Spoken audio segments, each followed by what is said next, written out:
जलाकर दीप उल्फत का सवेरा तूने कर डाला, रहा ना हाथ हाथों में अंधेरा तूने कर डाला।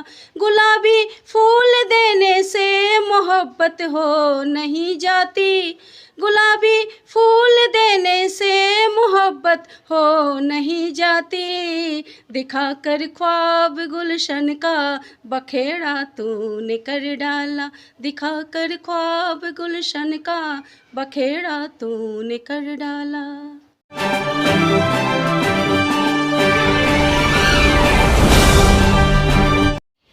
पटना सिटी की संकीर्ण गलियों से होते हुए हम पहुंचे एक घर में। सीढ़ियों के मार्फत ऊपर चढ़ते हुए देखा सुभद्रा कुमारी चौहान सम्मान, महादेवी वर्मा सम्मान,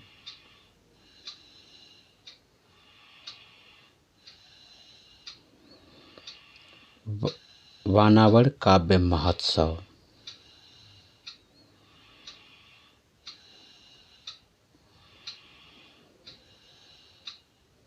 आगमन वार्षिक सम्मान, हिंदी साहित्य गौरव सम्मान। इस मकान में रहने वाली कवित्री हैं कुमारी स्मृति कुमकुम, जिन्हें कई जगह से यह सम्मान प्राप्त हुआ है। पूरा घर कलात्मक रूप से सुसज्जित दिखा। एक कुशल गृहिणी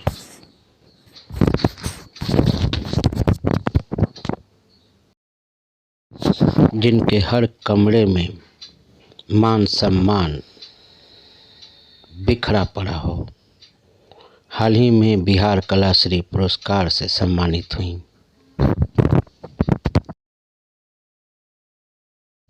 पुरस्कारों की बात की जाए तो लगभग 50 पुरस्कार से कम देखने को नहीं मिलता है।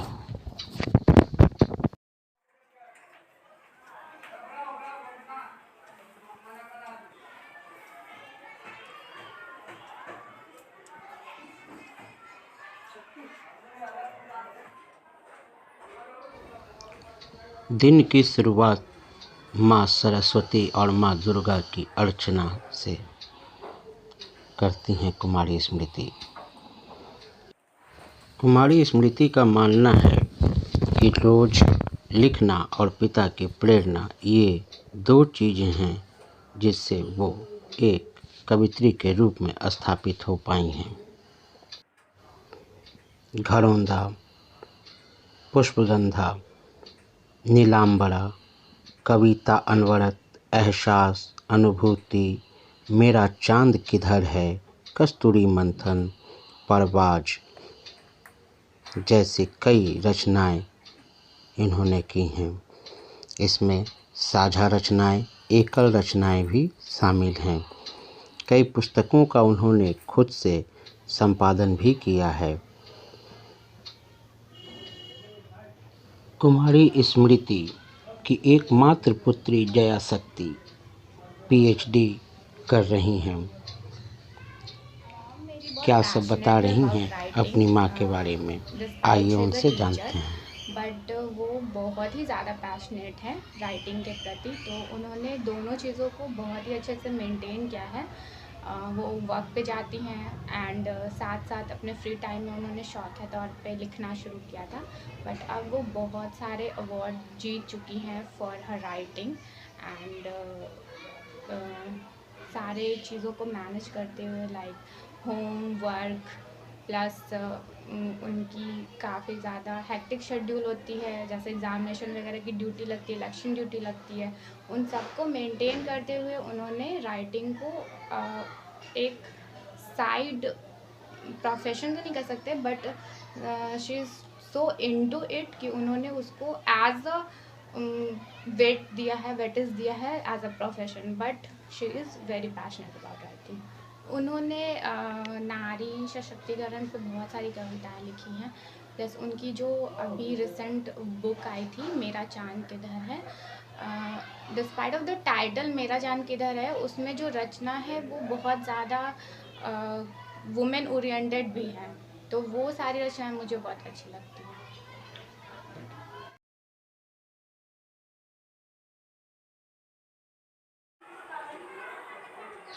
2017 में पति संजय कुमार के जाने के बाद उनके द्वारा लगाए गए फूल पौधों को भी देखभाल करना इनकी दिनचर्या में शामिल हो गया।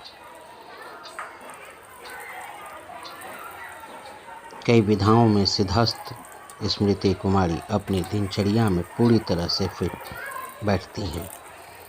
नमस्कार, मैं चंद्रकांत मिश्रा और आप देख रहे हैं today24.in। बिहार की धरती कभी भी कला से खाली नहीं रही है। पीढ़ी दर पीढ़ी कला की सेवा करने वाले यहाँ कई लोग मिल जाते हैं। एक छंद मैं आपको सुना रहा हूँ। नारियों को छेड़ते हैं, अखियों से भेदते हैं। नारियों को छेड़ते हैं, अखियों से भेदते हैं। ऐसे पुरुषों का प्रतिकार होना चाहिए। कोख में क्यों मार देते बेटियों को, आजकल बेटियों को बेटों सा अधिकार होना चाहिए। ये मनहरन छंद लिखने वाली महिला हैं कुमारी स्मृति कुमकुम। कुमारी स्मृति कुमकुम की अगर बात की जाए तो कविता उनके डीएनए में है। उनके पिताजी काफ़ी अच्छा लिखा करते थे। कुमारी स्मृति के घर पर आज हम लोग हैं। कई तरह के पुरस्कारों से वो सम्मानित हुई हैं। दर्जनों से ऊपर उनकी रचनाएं हैं। पत्र पत्रिकाओं की तो अनेकों रचनाएं हैं। उन्होंने खुद अपनी पुस्तक को संपादित भी किया है। तो आइए मिलते हैं कुमारी स्मृति जी से। कुमारी स्मृति जी, आपका स्वागत है हमारे इस चैनल में। नमस्कार, बहुत बहुत धन्यवाद आपका। यहाँ आप मेरे घर पे पधारे और हमसे रूबरू हैं, इसके लिए आपका तहे दिल से शुक्रिया अदा करती हूँ। अभी अभी नारियों के सशक्तिकरण की जो बात हो रही है, नारियों के सशक्तिकरण पे ही अभी आप ही का छंद हमने पढ़ा, मनोहरन छंद, बहुत ही अच्छा लगा। तो ये जो रचना है केवल क्या नारियों के बारे में ही आप लिखती हैं? जी नहीं, नारी तो मैं नारी हूँ चूँकि, तो विशेष महत्व इसका रहता है। और इससे इनके अतिरिक्त मैं श्रृंगार रस भी लिखती हूँ, करुण रस भी लिखती हूँ, और ओज की मैंने बहुत सारी रचनाएं लिखी हैं जिससे देश, खास करके देश को समर्पित होती है। और मैं हर साल 26 जनवरी पे और 15 अगस्त पे स्कूल में कम से कम ओज की रचनाएं ज़रूर पढ़ा करती हूँ। कुमारी स्मृति जी एक शिक्षिका हैं। आपके विषय में जहाँ तक जानकारी है, आप फतुआ में टीचर हैं जी। स्कूल भी देखना, घर भी देखना। तो इसके बाद आपकी एक बेटी भी हैं, उनको बारे में भी हमारे पास जानकारी है कि वो अभी जस्ट PhD इनरोल हुई हैं जी। आप एक कुशल गृहिणी भी हैं, आप कुशल बागवानी भी करती हैं। ये आप बैलेंस कैसे करती हैं? ये मैं बैलेंस कैसे करती हूँ ये तो नहीं बता सकती, लेकिन हाँ, सुबह 5 बजे उठती हूँ और कम से कम 11 बजे रात तक मेरा जो नित्य कार्य है, स्कूल जाना, घर का कार्य करना, बच्चों को देखना, घर का बाहर का सामान भी लाना, वो सब मैं मैनेज करते हुए, जिसमें मेरा एक सहयोगी है, मेरी स्कूटी है जो मेरा साथ देती है, तो उसके सहारे मैं बहुत सारा काम कर लेती हूँ। और टाइम मैनेजमेंट जो होता है, जैसे ही छुट्टी मिली, अब जैसे कभी छुट्टी लिया, जैसे अभी मैं स्पेशल लीव में हूँ, तो अन्य कार्यों को निष्पादन करती हूँ।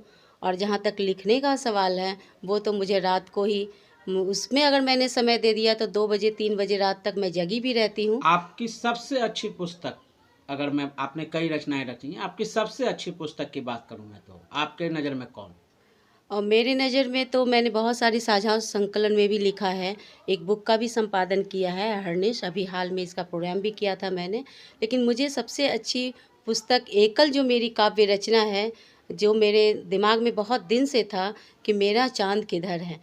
तो मेरा चाँद किधर है, मैं उस चाँद की बात कर रही हूँ जो समाज में फैले हुए विकृतियों से निकलकर जो रोशनी आती है, जो हम महिलाओं को, या हमारे सिर्फ महिला वर्ग ही नहीं, पुरुष वर्ग हों या बच्चे हों, जो भी हों, जो रोशनी की तलाश में हैं, उनके लिए ये मुझे टाइटल बहुत ही अच्छा लगा। और यही पुस्तक मेरे लिए अभी तक प्रिय है। इसके बाद तो अभी एकल मैंने नहीं निकाली है, उसका नाम अभी मैंने नहीं डाला है, लेकिन मेरी प्रिय पुस्तक अभी फ़िलहाल यही है। साहित्य में इतनी रुचि जी, लेखन शैली और आपके रचनात्मक शैली हम लोग पढ़े हैं, जानते हैं। तो और आप टीचर हैं इंग्लिश के, जी। ये कैसे आप मैनेज करती हैं? क्योंकि आप अंग्रेजी की अध्यापिका होकर के हिंदी की सेवा में कर रही हैं। ये तो मुझे ब्लड से ही मिला है। मेरे पिताश्री हिंदी के शिक्षक थे और हिंदी के शिक्षक होते हुए बहुत ही फ्रस्ट्रेटेड रहा करते थे कि हिंदी की पूछ नहीं होती है, तो बेटा मैं तुम्हें इंग्लिश पढ़ाऊँगा, और मैं इंग्लिश से भागा करती थी। ये विपरीतार्थक जो माहौल था हमारे घर का, पापा की जिद थी कि मुझे नौकरी जल्दी मिलेगी, तुम्हें इंग्लिश पढ़ना है। और मेरा जो ब्लड था वो मुझे अंदर से कुलांचे मारता था और मैं छोटी-छोटी कविताएँ रचा करती थी। एक पूरी डायरी में लिख रखा था, उम्र का प्रभाव होगा, बहुत ही रोमांटिक शायरियाँ लिखा करती थी मैं, जिसको मेरे पिताजी ने बहुत डर से उसको जला भी दिया था कि ये लड़की किस ओर जा रही है, कहीं फ्रस्ट्रेटेड ना हो जाए। तो उसके बाद वो जल गई, सारी रचनाएँ मेरी स्वाहा हो गई। मैं 2-3 दिन तक रोई भी, फिर मैंने उसे मुँह मोड़ लिया और पापा को ही चैलेंज करते हुए मैंने एक कविता लिखी जब मैं इंटर में थी। और जब वो मेरी जानकी वल्लभ शास्त्री जी ने वो रचना छापी, मैंने चुपके से भेजा था, क्योंकि मेरे पिताजी बिल्कुल नहीं चाहते थे कि मैं एक साहित्यकार बनूं। जो दर्द और जो अनुभव उनको मिला था वो नहीं, क्योंकि उनकी एक पंक्ति है कि एक रोटी भी ना दे पाया ये साहित्य। वो ऐसे बोला करते थे और शिक्षक बन के वो अपनी ज़िंदगी बिताते थे।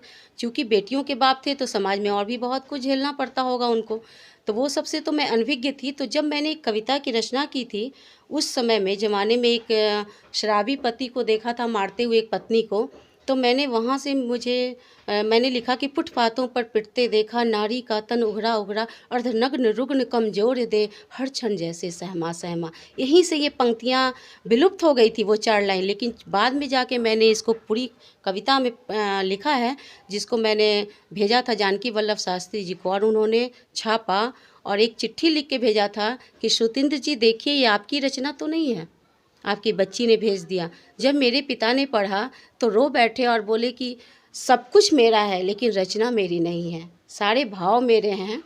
तो उन्होंने जानकी जी को पत्र लिखा कि नहीं, ये मूलतः इसकी रचना है। और उसी दिन से पिताजी थोड़ा टर्न हुए और उन्होंने मुझे छूट दे दी कि तुम पंक्तियों के साथ खेल सकती हो। तो ये मेरा बचपन का इस तरह से विकसित हुआ। फिर मैं पढ़ाई लिखाई में लग गई, फिर कुछ पारिवारिक परिस्थितियों में आगे बच्ची हो गई, शादी हो गई।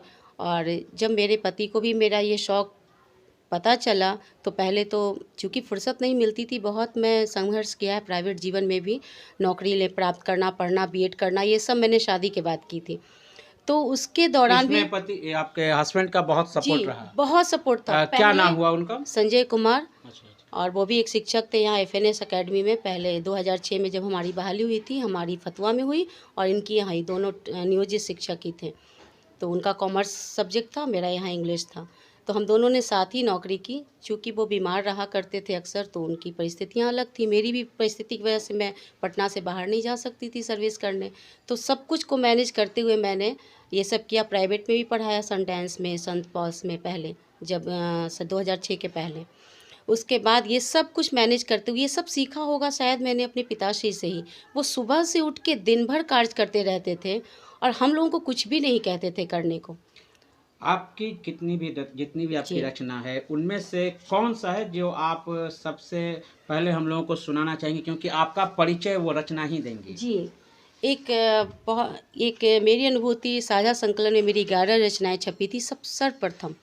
तो उन्हीं में से मैंने अपने आप को परिभाषित करने की कोशिश की है। मेरी प्राइवेट जीवन की कुछ परिस्थितियाँ और बाहर की परिस्थितियों में जो सामंजस्य था, उसको देखिए मैंने इस कविता में उतारा है। मैं इसे पूरा पढ़ना चाहूँगी। आकांक्षा कि मेरी आकांक्षा क्या थी। एक शिक्षिका तो मैं बन गई थी, माँ भी बन गई, पत्नी भी बन गई। इसके बाद मेरी जो अंदर के जो जज्बात थे वो क्या कहना चाहते थे, इन पंक्तियों में मैंने व्यक्त किया है, सुनाती हूँ। आकांक्षाओं के महासमुद्र में हिचकोले खाती, आकांक्षाओं के महासमुद्र में हिचकोले खाती, अक्सर मैं सोचती मैं ऐसा कुछ कर जाऊं, मैं ऐसा कुछ कर जाऊं, मैं वैसा कुछ कर जाऊं, पर फुर्सत के क्षण मुझको मिलते हैं कितने कि अक्सर कुछ कर जाऊं। कल्पना के तार भी कभी टूट जाते हैं, हमसे भी, अपने भी हमसे अक्सर रूठ जाते हैं। अनुभव फिर भी लताओं सी चढ़ती ही जाती है, हर पल इन राहों में मुझसे मेरी कविता अनगिनत छूट जाती है। मैं राह चलते चलते जो पंक्तियाँ आती थी, जो मैं भूल जाती थी, फिर उसके लिए कपोल कल्पित करुणा की भाषा मुझ में कैसे आई। जो है कपोल कल्पित करुणा की भाषा मुझ में कैसे आई, पंचम राग छिड़ा तो मधुमास सखी शर्माई। पुष्प रजनीगंधा पुष्प पुष्पित पुलकित हो मन आंगन में, अमलताश झूम झूम उठा प्रीत पिया जब सावन में। सब हंसते मुझ पर उम्र लुटाई तुमने कैसे, कागज कलम दवा संग हर रात बिताई जैसे। है एक लगन मैं इतनी लगन, है एक लगन मैं इतनी मगन, ना नीर बनूं ना दुख की बदली, मैं बनूं आकाश जहाँ से कभी मन की प्यास बुझे। वाह। ये जो मेरा कवि मन था, ये क्या चाहता था, जिसको मैंने अपने शौक़ के रूप में बहुत कुछ परिवर्तित कर दिया है। आगे मैंने बहुत सारी चीज़ें भी प्राप्त की हैं। लोग कहते हैं अच्छा लिखती हो, तो मुझे अच्छा लगता है। कई जगह से आप सम्मानित भी हुई हैं। अगर हम बात करें अपने बिहार राज्य से, तो बिहार राज्य के अलावा भी बाहर से भी आपको कई सम्मान मिला है। तो किस किस सम्मान से आपको सम्मानित किया गया, अगर मैं बोलूँ कि प्रमुख आप 2-3 आप जी हमको बताएं। जी, बाहर के सबसे पहले मुझे आगमन इंटरनेशनल मंच से आगमन साहित्य सम्मान मुझे मिला। फिर इलाहाबाद प्रयागराज से मुझे सुभद्रा कुमारी चौहान महादेवी वर्मा सम्मान ये मिला। फिर जयपुर वेस्ट इंडीज़ अवार्ड 2019 में मिला, जो बहुत ही भव्य कार्यक्रम था, उसमें मुझे वेस्ट इंडीज़ का खिताब मिला। उसके बाद और बाहर की बात की जाए तो एक मैत्री सम्मेलन हुआ था अयोध्या में, वहाँ से सम्मान प्राप्त किया मैंने, युवा प्रतिभा सम्मान। और उसके बाद अनेक हैं, जैसे खगड़िया साहित्य सम्मान, जानकी वल्लभ सम्मान, नए पल्लव द्वारा सारस्वत सम्मान। एक आपने चर्चा की जानकी वल्लभ शास्त्री जी की, जी तो ऐसे जितने भी लोग होंगे सबको मालूम है मूर्धन्य विद्वान व्यक्ति वो रहे हैं। और साहित्य की अगर बात की जाए तो बिहार के वो शिरोमणि रहे हैं। जी और ये हम लोगों का भी गौरव है कि जब उन्हें भी पद्मश्री और पद्म भूषण जैसे कई सम्मानों के लिए आग्रह किया गया तो उन्होंने मना कर दिया कि हमें ये सब नहीं चाहिए। जी वैसे व्यक्ति का पत्र कुमारी स्मृति कुमकुम के लिए आता है, ये कितनी बड़ी ये बात है। मेरे लिए बहुत बड़ी बात है। मैं सम्मान का कोई महत्व नहीं देती। सम्मान क्या है, जाना है लेना, लेकिन एक ईर्ष् थी मुझ में, मतलब एक तकलीफ़ थी मेरे पिताश्री के लिए कि इतने अच्छे राइटर, आज भी उनकी दर्जनों किताबें पड़ी हुई हैं, पैसे के अभाव में छपी नहीं। जानकी वल्लभ शास्त्री जी से उनकी बातचीत होती, दोनों वैसे ही लोग थे। बिहार हिंदी साहित्य सम्मेलन भी उनको बुलाया जाता था, वो आते थे, लेकिन चूँकि कहीं ना कहीं कोई फ्रस्ट्रेशन था सामाजिक, कि इतना अच्छा लिखने के बावजूद भी श्रम साहित्य के उपासक थे मेरे पिताश्री, उन्होंने वहाँ के डीएम से, जहानाबाद के डीएम से उनको महाकवि की उपाधि मिली, फिर भी कितने लोग जानते हैं उनको, कैसे दबाया गया होगा उनको। तो मेरी एक इच्छा थी, मैं तो कहीं से प्राप्त करूँगी कि मैं कम लिखूँगी और सम्मान ज़्यादा लूँगी। मेरे शायद अंदर में बैठ गया होगा सम्मानित होना। जी, सम्मानित एक बहुत बड़ा बात है, क्योंकि बड़े बड़े लोग हैं, आते हैं तो बड़े बड़े सम्मान लिए हुए हैं। तो मेरे पिताजी की पूछ नहीं होती थी, तो मेरी एक ईर्ष् थी। इस विषय पे मैम हम आपको एक बात ज़रूर बताना चाहेंगे। बड़े अभिनेता हैं अक्षय कुमार, उन्होंने ऑन द स्टेज ये बात कही कि जब हम लोग स्टार की तरह काम करते हैं तो हमारे पीछे भी कई लोग काम करते हैं, लेकिन शायद उन लोगों का भाग्य उतना नहीं है जितना हमारा है कि हम आगे आ जाते हैं, वो पीछे रह जाते हैं। तो शायद इस तरह से कुछ हुआ होगा आपके पिताजी के साथ भी कि एलिजिबिलिटी होगी, उनके पास योग्यता होगी, लेकिन वैसा वो प्रामाणिकता उनको नहीं मिल पाई। तो स्मृति जी, आपसे एक चाहेंगे कि आप कोई छंद जो आपका बहुत ही पसंदीदा हो, वो छंद आप हमको सुनाएं। पसंदीदा तो बहुत है, लेकिन मैं अभी ताज़ा रचना जो मधुमास पे लिखा है, वही मैं सुनाती हूँ आपको। एक ये भी मनहरण छंद में ही है, सुनिएगा कि प्रेम का क्या विस्तार दिया है मैंने। प्रेम मेरे मन में भी, प्रेम तेरे मन में भी, प्रेम मेरे मन में भी, प्रेम तेरे मन में भी, प्रेम का संदेश लेके आया ऋतुराज है। मन डोले तन डोले, आँखों में तरंगे डोले, खेलता गुलाब संग नाचे मधुमास है। क्या बात है, बहुत अच्छे। और इसी टाइम में वैलेंटाइन डे भी आने वाला था, तो मैंने पंक्तियाँ डाली कि हाथ में गुलाब लेके पीछे वो तो पड़ गया, हाथ में गुलाब लेके पीछे वो तो पड़ गया, मैं भी देखूं चोरी चोरी रोग ला इलाज है, मैं भी देखूं चोरी चोरी रोग ला इलाज है। लेकिन सच्चा प्रेम क्या है? माता के चरण छू लो, निष्पाप जीवन जी लो, सच्चा प्रेम में माता, बाकी सब माया जाल है जी, सब माया जाल है। ये पंक्तियाँ ऐसे पटक दी मैंने लाकर। तो थोड़ा हाथ से पुट हो गया इसमें। मैम बहुत बहुत समय देने के लिए आपका शुक्रिया। आपने इतना समय दिया और इतने ज्ञानवर्धक बात की। हम उम्मीद करते हैं कि आपकी कविताओं से प्रेरणा लेकर के, खास करके नारी सशक्तिकरण की बात हो या वीर रस की बात हो, और भी लोग जागरूक होंगे और समाज को बदलाव देंगे। बहुत सारे ऐसे लोग हैं जिनके माता पिता बहुत कुछ करना चाह रहे थे, नहीं कर पाए। उनके बच्चे अपने माता पिता के सपनों को कैसे पूरा करेंगे, ये देखने के लिए जरूर वो आपकी प्रेरणा लेंगे। बहुत बहुत बहुत बहुत बहुत आभार, बहुत बहुत धन्यवाद आपका।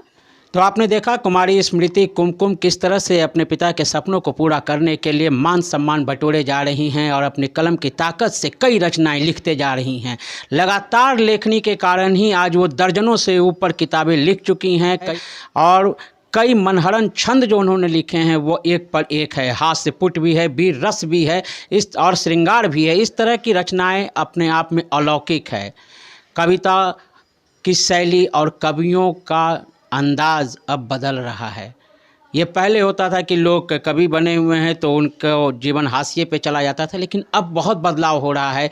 इस तरह से वो भी अपने जीवन में बदलाव ला रही हैं और इस तरह के बदलाव को हम लोग आपके सामने ज़रूर लाएंगे, ऐसे लोगों को जिनसे आप लोगों को प्रेरणा भी मिले और आप जान सकें कि एक संघर्षरत महिला किस तरह से आगे आती है।